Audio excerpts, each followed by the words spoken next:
So hello guys, मेरो नाम चाहिँ जितेन्द्र कुमार यादव हो। मेरो घर चाहिँ जनकपुर हो र उहाँ हुनुहुन्छ कृष्ण दाई। उहाँ चाहिँ ट्रेनर हुनुहुन्छ।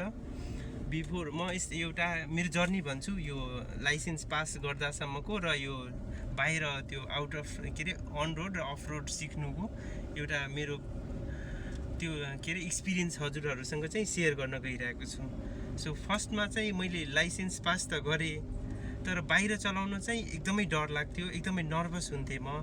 तर जब दाइसँग भेटेँ, दाइसँग ट्रेनिङ लिएँ, उहाँले चाहिँ सुरुमै भन्नुभयो, भाइ तिमी चिन्ता नगर, तिमीलाई 5-6 दिनकै पिरियडमा तिमीलाई यति एकदमै एक्सपर्ट जस्तो बनाइदिन्छु उहाँले भन्नुभयो। सुरुमा त कस्तो लाग्यो कि दाइले त जस यत्तिकै मोटिभेसन चाहिँ दिइरहनुहुन्छ, तर मलाई चाहिँ भित्रदेखि चाहिँ डर चाहिँ एकदमै थियो।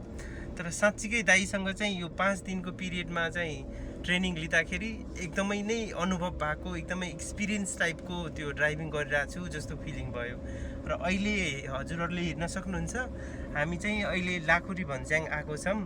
यस्तो रोडमा पनि दाइको म प्रतिको विश्वास, खासमा म प्रतिको विश्वास भन्दा पनि उहाँको आफ्नै स्किलमा पनि विश्वास छ कि मैले आफ्नो स्टुडेन्टलाई यति राम्रोसँग सिकाएको छु कि जस्तो बाटोमा पनि उसले चाहिँ जान सक्छ।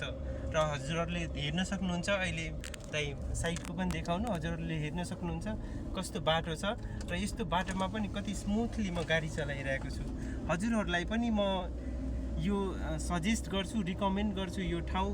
र यो दाइ लिनु हजुरहरू पनि ट्रेनिङ लिनु होला दाइसँग।